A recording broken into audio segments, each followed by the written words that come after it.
All righty, welcome back to the Tori Cruz Show. You guys, I'm stoked for our guest today. We have Brian Bogert with us. He is a human behavior and performance coach, human behavior specialist and performance coach. And he teaches clients to leverage self-awareness and intentionality to become the most authentic version of themselves. If you've ever heard the saying, embrace pain to avoid suffering, you know, it came from Bogart himself. And you know what? We're just going to dive into it. We're going to have a super fun conversation. Brian's a good friend of mine and just have had such the pleasure of getting to know him over the past year. And I'm just super stoked that you're here, Brian. So without further ado, welcome to the show and super excited to chat today. Dude, I'm super excited. I'm excited for the opportunity to be with you. It's been a minute. And yeah, you are all things aligned with the things that we care about. And it's just amazing to see you rise and the level of impact that you're having. And dude, I am a big fan of Tori's. Thanks. Yeah, it's been fun to journey this together. I mean, we've spoken on, I think since we've known each other in almost a year, we've spoken on a few stages. And it's just always fun to hang out and get to impact the world together and everything. So why don't you tell everybody a little bit about your story? Just start from the beginning, man. It's pretty darn impressive, you guys. So listen up. Yeah, well, I don't know if it's impressive or scary or aggressive. I'm not really sure which, but it's at least my story. My mom and my brother and I went to our local Walmart when I was 7 years old to get a 1-inch paintbrush. And as we were headed to our car, anybody who's known me for more than about 5 minutes knows that I've got a really small amount of energy and no excitement in life and all that stuff, right? So anyway, obviously I joke, but I was the first one in the car because I was anxious to get home and put that paintbrush to use. But this was back in the days, my friend, before there was a key fob that existed for cars. So I had to wait for my mom to get her physical key, catch up, stick it in the door, turn her key so that we could go on with our day. And in that time, with them only a few feet behind me while she's doing that, a truck pulls up in front of the store and the driver and the middle passenger get out. And the passenger all the way to the right felt the truck moving backwards. So he did what any one of us would do, Tori, and scooted over to put his foot on the brake. And what I didn't realize until recently is I always imagined this guy just scooting slowly over in the seat, putting his foot like calmly down on the brake pedal. And then I was like, wait a minute. No, if I'm in a vehicle without a driver in it that's moving, it's not a ginger, like soft movement. It's like fast, right? He came over and he raised his knee up as high as he could to slam it down on the brake, but he missed and he hit the gas. Combination of shock and force threw him up on the steering wheel, up on the dashboard. Before you know it, he's catapulting 40 miles an hour across the parking lot right at us with no time for us to react. This was August 10th, 1992, 115-degree day, 6:10 p.m. He goes up and over the median, up and over the tree in the median, hits our car, knocks me over, runs over me diagonally, tearing my spleen and leaving a tire track scar on my stomach, and then continuing on to completely sever my left arm from my body. So there I was laying on the pavement. Mom and brother watch the whole thing happen. They look up and they see my arm laying on the pavement 10 feet away. And fortunately for me, my guardian angel also saw the whole thing happen. There was a nurse that walked out of the store right when this took place. And I am forever indebted to this woman for her choosing to turn into action versus going on with her day. She came over and stopped the bleeding on the main wound and saved my life. And then she instructed some innocent bystanders to run inside, grab a cooler, and get my detached limb on ice within minutes to give me a fighting chance of having a reattached limb. Fortunately, both exist because of this woman. And so I know you know the story, but I'm sure that many of the listeners were not expecting it to go there today when you said that he's got an incredible story, right? Yeah. And so what I want to be really clear on is that I recognize how unique my story is. However, the more I've done this, the more I work with people, the more I speak, the more I coach, and the more I engage, the more I realize that every single one of us has unique stories. So what's important is that we learn to pause and become aware of the lessons we can extract from our stories so we can become intentional with applying them in our lives. And we all have the ability to do that. And we also all have the ability to tap into the collective wisdom of other people's stories to shorten our own curve to learning. In fact, I'll tell you that that's my purpose in life at this point, is to allow my truth to give others permission to live theirs. And these are some of the core concepts. You mentioned one of the thought processes with embrace pain to avoid suffering, right? There's a combination of these things that we use to empower our mission to try to impact over 1 billion lives as quickly as possible through all of our entities. And so I just really want to use my pain, fuel it towards purpose, and make sure that nobody else has to experience the levels of pain that I've had to go through. That story, every single time I hear it, I mean, number one, it chokes me up. But number two, it's just, I say impressive because of what you've overcame through the process. And I knew what you meant. I was just kidding. but it is like, it's just insane. Like the listeners, like you guys probably you had no idea that it was going to go in that direction, because you look at Brian and he looks just like a normal dude, right? Like you would have no clue that he had this massive, like destructive thing happen to him. But it's because also he takes ownership and he digs to the root of everything that is caused in his life, and then uprooting that and unpacking it. I want to dive into all this, Brian, because like what you do now is so magnificent, and it's truly, I have to say, it's like nothing I've ever seen before. Like any other coach, there's a lot of life coaches, quote unquote, out there who are just like, well, let's determine your why. And that's all they talk about. Right. And like, hey, let's goal set. Well, that's cool and all, but like that's like almost, it's not surface level, but to what you do, it feels surface level, because what you do is you dig deep down. Like I picture an iceberg, and it's like the why and the goals, it's right there at the level of the water. And what you do is like go under the water and like dig up those roots and what that has caused. So from that experience, that was, how were you, 8 years old? I was 7. So it was 30 years ago. 30 years ago. And so from that point to now, the holy buckets, the amount of transformation that you've had to go through in trauma and overcoming. Describe that process of when it really hits you that, man, you have some work to do to overcome if you really want to have the life that you desire. I have to acknowledge, when I said I've been in deep levels of pain, especially on the tail end of the story that I tell, most people just hear that and assume it's only physical pain. Yeah. And so when I say that I'm a practitioner of pain, it's because I understand it mentally, I understand it emotionally, I understand it spiritually as well as physically. So when I say that I've lived in deep, deep, deep levels of pain, there are truly levels of pain, right? And they exist and they permeate across each one of those quadrants if you're not really aware and intentional in everything you do. And so I'd be lying if I said there was like 1 or 2 moments that was like, oh, here's where I need to be thoughtful about this, or how do I, like, the reality of it is I get knocked down so many times in life. But I will tell you that one of the lessons that I learned very, very early, and it happened when I was laying in the hospital bed at 7 years old. Like it hit me that quickly after my accident, because I do remember as young as 7, waking up in the bed, feeling sorry for myself, asking myself, why me? Why me? Why is this happening? What's my life going to look like? What's my future going to look like? Literally at 7, because I wake up the first time feeling like I'm in a dream, first of all, didn't even know it was reality right away. And then a few days later, after my consciousness started to stabilize, because I was literally in and out of consciousness for days, right? Because of the trauma on my body. Yeah. And so I would wake up in these blips and moments. And then I woke up finally and I was like, oh, I'm here. And that's when those questions started to happen. And it didn't last very long.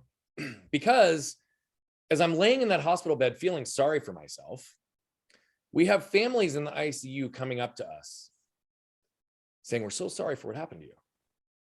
We're so sorry. It's unbelievable how traumatic this is. We can't imagine what you're going through. How can we help? And then we come to find out that their kid's laying in the hospital bed next to me in the ICU, not knowing if they're going to live for another 30 days because of the terminal illness they're dealing with. It snapped perspective into my world pretty quickly. Because although at that moment, I didn't know if I would ever actually have my arm successfully reattached. I mean, we're talking 24 surgeries over 5 to 6 years. And I almost lost it again when I was 20, which is a whole nother story. But the point is like, I'm sitting there worried about what my arm looks like. But it was also very clear at that moment that my life was no longer in danger. Perspective points us at what's important. And that was the beginning of a whole lot of processing that took place. Immediately after that, I'll just share this one piece and then we can see where it goes, because I don't want to give the whole process because it'll take too long and I'll talk way too much. But if you pay attention to what happened right after that, I get out of the hospital, and let's just call it the first 6 months after that. I'm walking around in a sling with a teddy bear in between my sling because my arm had to be at 90 degrees so the bone could heal, right? And how many people, when they see a kid with a sling, walk up to him and be like, oh, what happened, right? Especially when there's a teddy bear in between and your arm is not structured by your arm, people are really curious. And I got so used to people seeing, I got used to seeing shock and awe on people's faces, right? I got used to seeing their jaws hit the floor when they would ask me what happened to them, and they're expecting me to be like, oh, I crashed my bike, or I fell off the play gym, or, oh man, I went flying off the swings, or whatever, right? Any number of things that typical kids would break their arms over. I would look at them deadpan in the eye and say, I was run over by a truck and my left arm was torn off. And immediately 2 things would happen.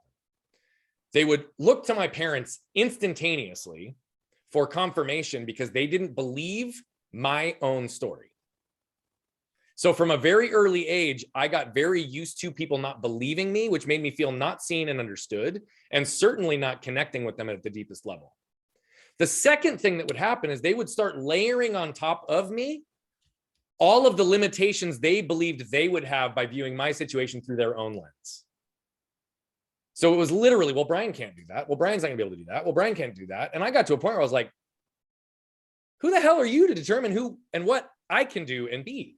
Mm-hmm. And so I created this really strong intellectual narrative that served me very well for 13 years, right? Which was, I'm good, I'm strong, I'm capable, I can do anything myself. And 2 things got honed in that period of time.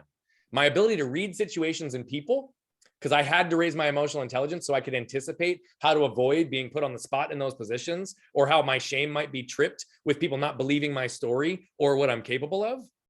So I would just lock that up. And then, second, it was really through this idea of being able to say, no, I need to hone my mental toughness. I need to show what I can do. And I'm a big believer in mental toughness, but I learned later it's not the only way. And so those were really kind of 2 really critical pieces early that started me on this path that I then had to unwind quite a bit later. Yeah. Wow. There's so much in there that I want to talk about. But one thing that really stands out to me, because, of course, your story isn't, I don't know one other person who has your story, right? It's your story, but everybody has something in their life where from their childhood or from at some point in their life where they did not feel seen, they did not feel heard, somebody did not believe them.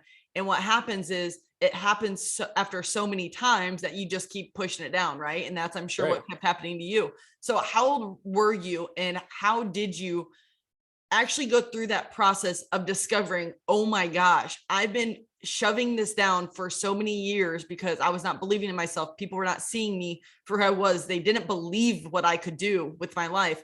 And like, when was that moment for you, and what triggered it in your head that was like, aha, I've been shoving this down. I need to uproot this.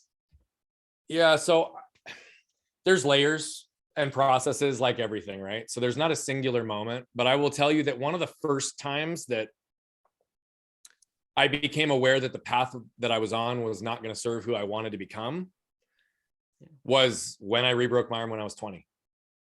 And I'll tell you why. I was snowboarding, and I have always, like, from the time I was born, I've always had like a really high rush threshold and not a lot of fear. But then when you go through something like this with a trauma where like your body literally goes into this reaction, you almost have to push the boundaries of life sometimes to feel alive. And so I would do things very aggressively. I've always mountain biked. I've always done big sports, like stuff that people are like, what? And like high propensity for injury and risk. And I'm just like, yeah, let's go. Right. Because it's just how I'm wired. And I was never going to let this define me or stop me. So I've just done crazy stuff. Well, what's funny is I was a decent snowboarder. I was in trick parks. Never was I anything that was like incredible. So none of this is like, oh, I was an amazing No, I was good. I was decent. But on a normal day, I caught a bad toe edge and I went down. And when I tucked my arms to roll to be able to dig my edge back in and pop back up, I went down and I felt my arm pop. Oh. Now I'll save you the long story that's connected to that. But ultimately, I went 10 months with my arm laying by my side because I went through 7 surgeons who were afraid to touch me because of the medical malpractice. Now, it was a compound fracture. Typical procedure in that is go in, repair the bone, and immediately just do surgery.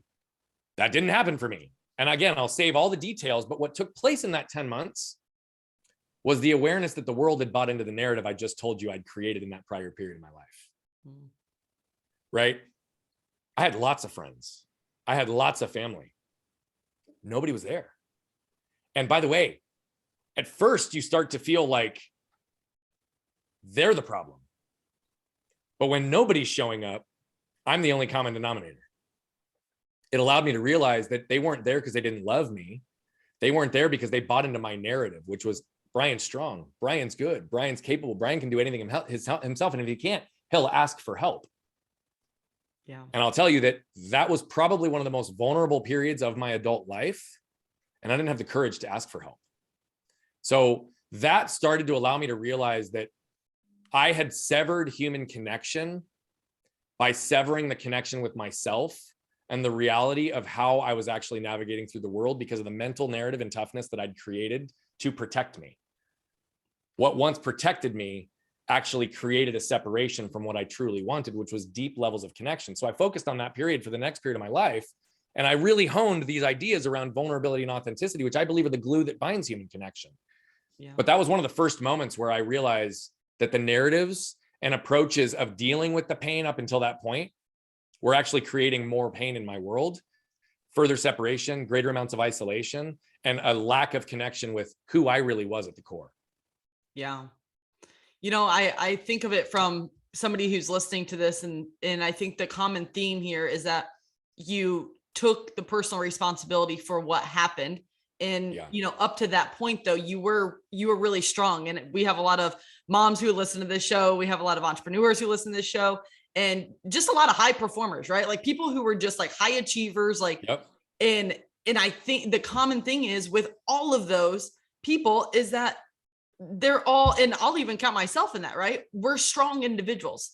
So as a strong individual who's a high achiever, what would you say to the listeners who are like, they're really, really strong. They always have that strong front on, but they do crave that human connection and that love and that like non-isolation, but they're trying to take it all on themselves. They're the mom who's trying to take all these things on, and the last person they're worrying about is them. Yeah. I'm going to get a little ethereal on you for a second, if I have permission to do so. Absolutely. The first thing I want to say is I think that we have to understand and redefine what true strength actually is. I think what we've been conditioned to believe is that true strength is showing up with a smile on and being able to do anything despite what's going on in our world. Yeah. And I don't believe that that's the case anymore, which is also why we learn to start shutting things off, why we start to numb pain, which is why we start to not lean into those moments when we truly are struggling, right? I think our greatest gifts come from those moments that we have to force growth into our world by seeing ourselves more clearly and to figure those things out. So the thing I really want to call attention to is that I'm a big believer that true strength, like unwavering strength in this world actually hides behind vulnerability. Most people don't understand that. People in the back, true strength hides behind vulnerability. True strength actually hides behind vulnerability. Now, what does that mean in application and practice, right? So let's talk about the human experience for just a second so that we can understand how we all operate. And I'm going to tell you that this is my perspective on the human experience. You might not find this in a book, but there are a gazillion Stoics, philosophers, and people who've talked about this in some realm or another. These words happen to be the way I view it, okay? I believe that we all seek and desire four things, Tori. We all seek and desire to feel safe. We all seek and desire to feel protected. We all seek and desire to feel seen and understood. And we all seek and desire to feel connected. I said protected earlier, and all of a sudden I rattled it out. Look, being seen and understood and being connected are the things that we absolutely desire the most, but they don't happen unless the first two do. So what happens? We walk into a new environment. There's pressure externally. Maybe we're feeling a little bit exposed. We're feeling a little bit insecure. We don't feel safe. And then when we look into that environment, we also look around and we realize that we're not really protected by anybody. So what do? We protect ourselves. Our armor goes up. That smile comes on, that moving fast through life comes on, but that armor starts to go up. Now, here's what happens with armor. A few things, okay? Armor does a few things because it actually prevents us from having what we actually want. When we have armor there, it's an impenetrable force. There is no possible way when you're carrying armor that, Tori, you can demonstrate exactly who you are to me. And there's no way that I can consume exactly who you are through that armor. So I can't see and understand you, and I can't connect with you at the deepest levels. At the surface we can, but not in the way that we all really want. And so as leaders and as people who desire to connect deeper, and I'm going to say high performers, the people you identified as your listeners here, are the worst culprits of this because high performance and vulnerability don't seem to go together often. I'm going to tell you that the more vulnerable and authentic you are, the higher of a performer you can become, but we're just afraid to lean into that narrative. So what do we do as leaders in business, in any environment that we're in our families, with our relationships? What if we could create a narrative that we decide that we are safe in any environment that we walk into? We no longer have a need to put armor up. And we also put ourselves into a position where then, because we're safe, we can have the awareness and intentionality to be able to wrap a layer of protection around the environments that we're in so that everyone is protected and therefore safe, allowing them to drop their armor, which allows everybody to be seen and understood and everybody to connect. Yeah. Part of this is we have to recognize that we as high performers, typically with the energy, the way we articulate, the way we enter into rooms, have the ability to be the thermostat instead of the thermometer. So how do you protect those that are around you to ensure that you get the deepest level of connection that you desire, not only with yourself, but with everyone in your world? That's an internal narrative that you have to create to recognize that you are safe and you can protect others. And when we take that and we wrap our arms around that, all of a sudden we're bringing people in. But there's a couple other things that armor does. So I want to be really clear. It not only prevents us from the two things we desire the most, but there's two other ancillary benefits that can impact our lives.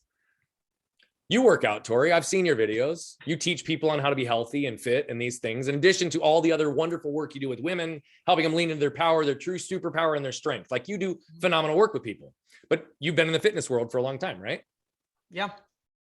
Okay. So how long could you hold 2 5-pound dumbbells straight out in front of you? I mean, minutes, minutes. Minutes.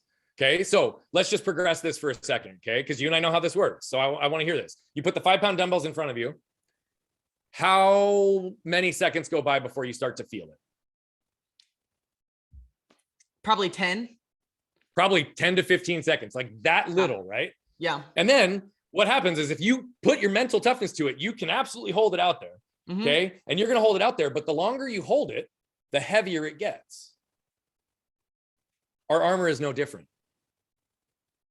We've convinced ourselves we're protecting ourselves, but what we're actually doing is we're creating the greatest amount of resistance and energy drain in our worlds because of our ability and tendency to want to put our armor up and protect ourselves. It's an invisible force field. It doesn't make sense to people to be like, what do you mean it's creating resistance and energy drain? Well, you don't get to connect with yourself at the deepest level. You don't get to connect with others. And you're constantly having to keep that armor up with force so that nobody can get through. The last thing that armor does is it's a little container. I just told you the world tells us to cut everything off at the top, show up with a smile on and be happy and show what's going on in the world. So what do? We start by, okay, we have a container. It's just like a trash can, right? When your trash can's full and you're not feeling like taking it out, what's the first thing you do? Shove it down. That's what we do with all of our emotions. Yeah. That's what we do with all of our vulnerability. That's what we do with all the things that we don't want the world to see. We have this container of armor, and those things keep piling up, by the way. And the longer we carry the armor, the more of those things are going to keep piling up because the more exposed and insecure we become. So now we have this container that we're shoving stuff down into until at some point it can't hold anymore. It explodes. When our armor breaks down, it creates massive amounts of damage in our world and the people's lives around us. And so you believe you're protecting yourself, but you're actually going to be creating damage the longer you hold it.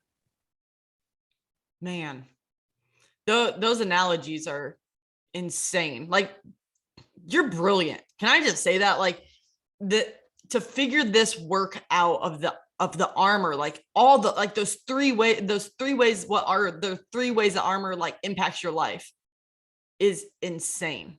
Like, you're insanely talented for recognizing that and doing the work and helping people pull down that armor. And just one thing that comes to mind that maybe a lot of people just don't, I feel like it doesn't come to the forefront that much. When you say armor, it's like, well, I don't want to talk about the sad stuff. You know, I don't want to talk about the hard stuff. I want to go into the room and I want to be happy. I want to put the smile on my face, but like, I don't want to talk about the stuff that sucks and pulls life down. Like, just being real. By the way, bringing your armor down doesn't mean you have to. Mm-hmm. It's being exposed to the fact that you don't have to hide who you are. Yeah. That doesn't mean that you give vulnerability in its full respect to everybody in your world. Not everybody's earned that. but you can still not be guarded and be who you are without having to talk about the bad stuff all the time. Sometimes vulnerability is as simple as a connecting point around having a new meeting with someone and being able to just let them see that, like, you know what? Yeah, like I've dealt with a lot of stuff. Or, hey, I've got 2 special needs kids, right? Yeah. I don't share that with everybody. I talk about it a lot because it's been very empowering, but the reality of it is it's our truths that give others permission to live theirs. Mm-hmm. So it's not that you have to live in the muck and live in the pain and live in the suffering and live in all the dark stuff. But what I am suggesting is if you haven't figured out your dark stuff, you better unpack it so that you can move through it and be clear so that those things no longer create pain in your world. Yeah. So if somebody's listening and they do have that pain in their world and they're like, oh crap, Brian's like, it's really hitting a nerve, right? Like it's the nerve that they know that needs fixed and that needs unpacking. What would be the first, I love action steps, right? Because we can listen to stuff, but if we don't take action, then it's worthless. So like, what are a few steps that you would recommend to somebody if they're like, yeah, this is striking something inside of me and I've never unpacked my divorce from 15 years back, or maybe that childhood trauma. I remember somebody said something to me when I was 5 years old that affected me for the rest of my life. And they just had this aha moment. Where do they start to even start getting to the root of it? Yeah. So, I love the intentional language that you also have been using with roots. And so we're going to go right there right now. Cool. Let's talk about the inside out method really quickly. I'm not going to go deep on this. This isn't a 7-step system for success. This is a framework to help you go inside and really get to the root or roots of what's keeping you repeating the same patterns in your life and not being able to escape into a position of freedom so that you can have joy, freedom, and fulfillment holistically. Right? That's what this is all about. It's about allowing us to be who we are, be free, be happy, be joyous. It's not about like, oh, let's go be miserable and sad and live in pain all the time. No, we got to deal with our shit so that we can actually experience the positive side, like authentically, right? Mm-hmm. The very first step, and I'm going to say this is true with almost any one of our concepts, is you have to raise your level of awareness around it. Yeah. We have to become aware of the emotion or emotions that have impacted our life.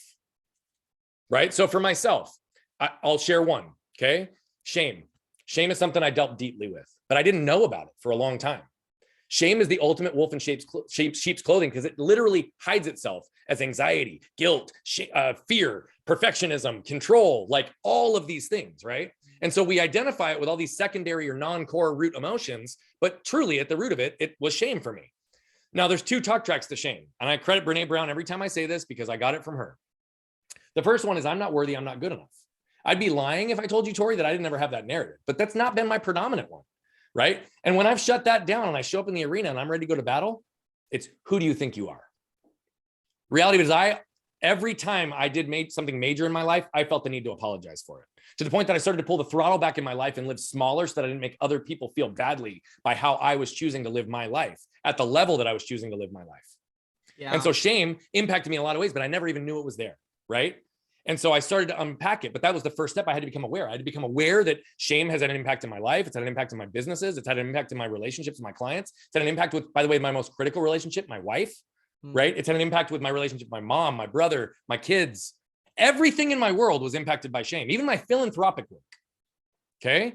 But I wasn't aware of it for a long time. So I can't do anything about it until I'm aware of it.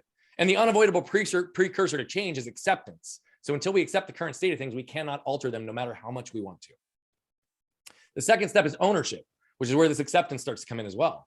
We have to own that this emotion or emotions have actually impacted our lives. They've held us back. They may have created damage in certain places.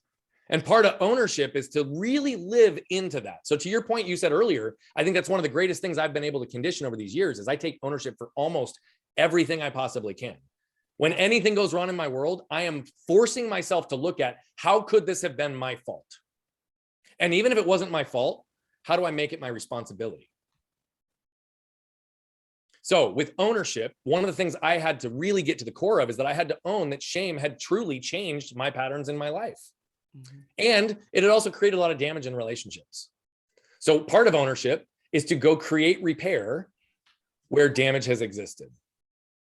Not all damage can be repaired, but a lot of suffering that exists in this world comes in 4 areas. The things that are left unsaid, the things we lack permission to feel or say, the things we lack the words to articulate, the things that are left undone. So when we've created damage for somebody, Anything that's not resolved beyond whatever took place in a negative interaction, an argument, a disagreement, something you said to them out of line, right? Until you go through the process of verbalizing it, communicating it, neutralizing and diffusing the situation, the repair hasn't taken place on either side. But you're actually giving them a gift in that element of repair as well. So aware, and then own. The third step is unroot. We have to get to the root or roots, source of the emotion.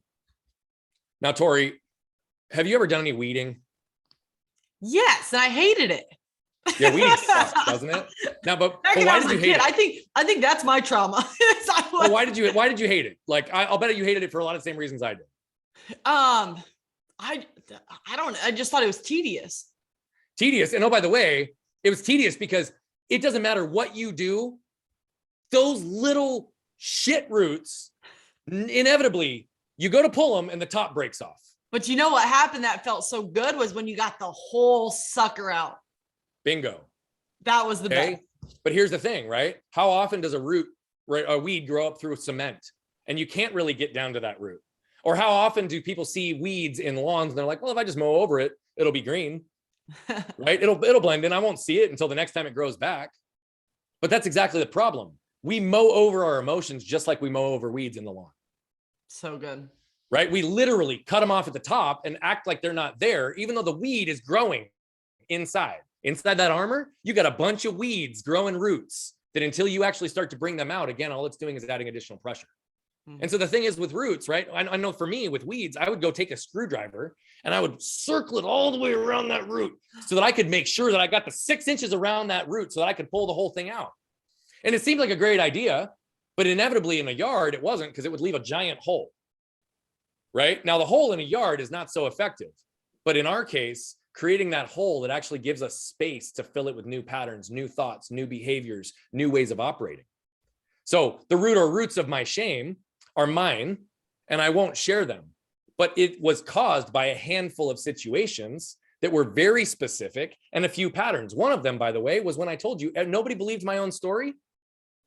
You don't think that tapped into my own level of worth, right? You don't think that tapped into my shame by never feeling seen, understood, and connecting? So I had to get to the root or roots of these things. This is one of the most important steps, but it's a very difficult one to do because most people do what we just talked about. You pull the top of the weed and it's like, well, that's gone. And they just let the root stay there. And then it keeps growing back, just like our emotions.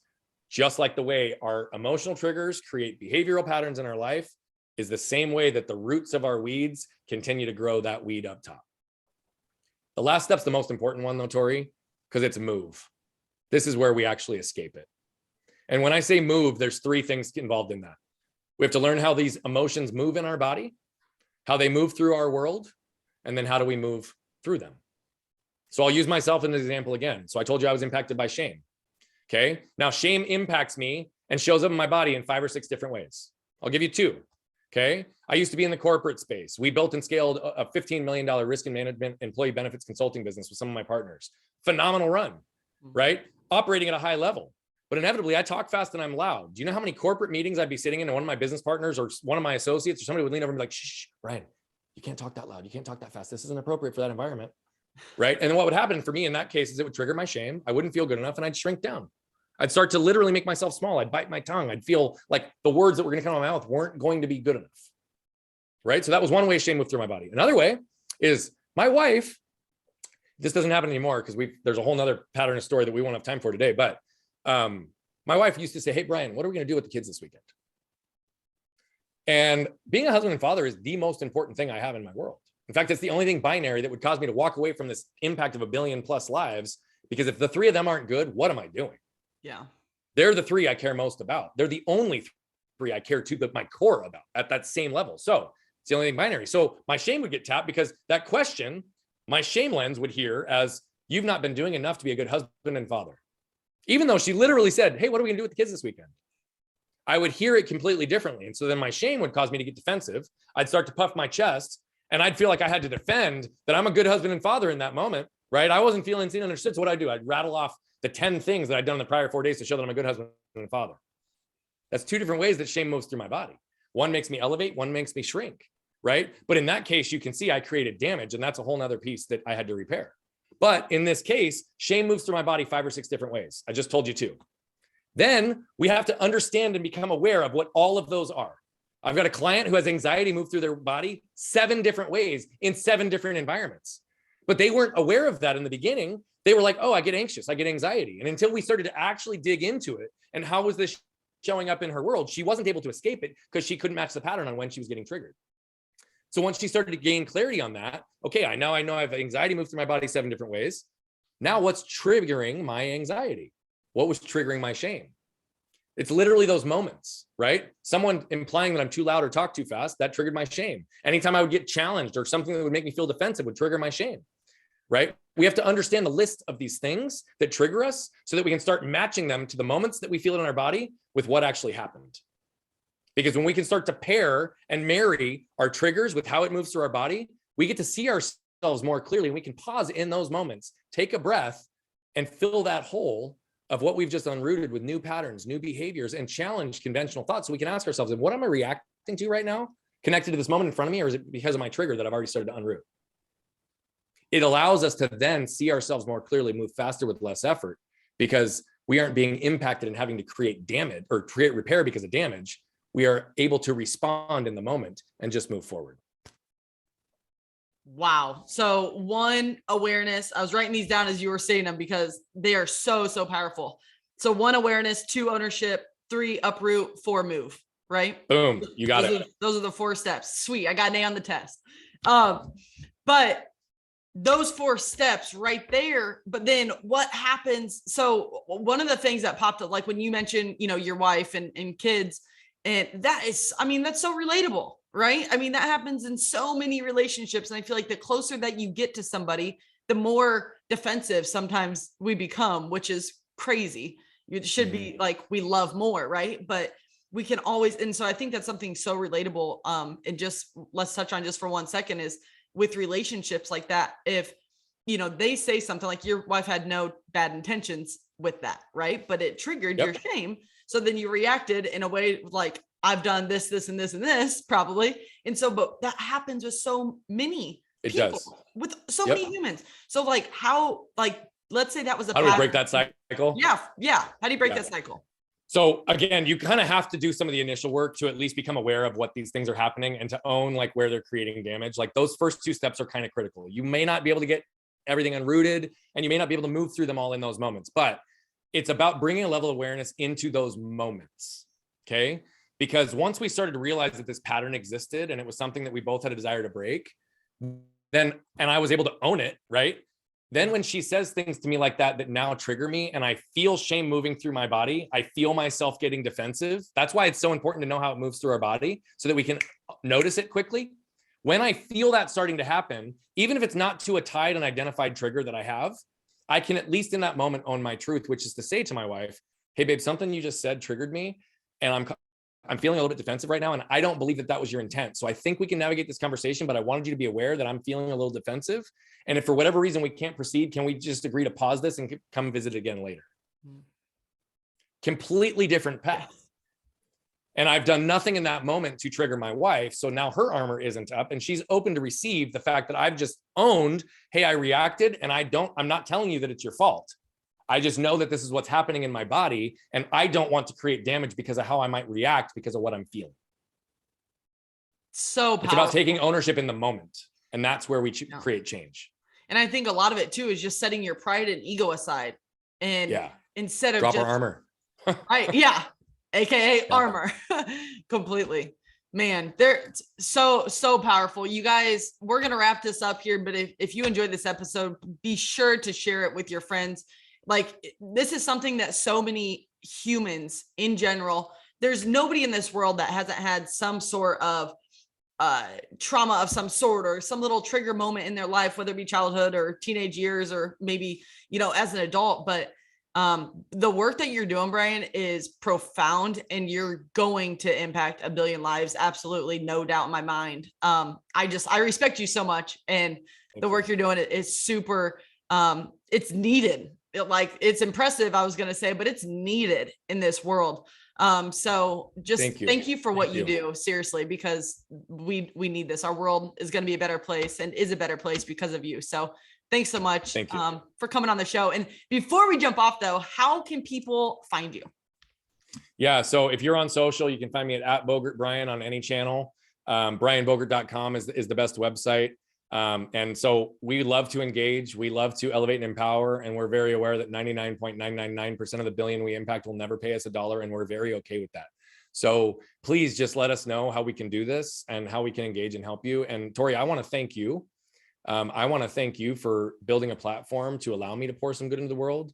I want to thank you for the level of vulnerability you've shown me, because you've definitely gone deep with me as well on some topics and in ways that maybe you hadn't with other people in the past. And I don't take that lightly. And then the last thing I just want to say is, look, I still have armor up too in places. When I say I'm a practitioner of pain, that doesn't mean that I don't experience it anymore. And so one of the things that I just want to say is that these concepts have come through actual application in my own life. And so that's why I say I allow my truth to give others permission to live theirs. But there is no final destination. There's only constant evolution of self and continually removing those layers of armor. And so, my friend, thank you for the opportunity to have this conversation today, because I'm hopeful that someone here will feel moved enough to move other people in their world. Man, you move me. There, I don't think there's a time that I'm not getting like choked up and tears in my eyes, just because the work that you do is next to none. It's phenomenal. So thank you. Thank you. And thanks for being a friend, man. I'm super stoked to see you again. And thanks for coming on the show. I appreciate it. Yeah, thank you.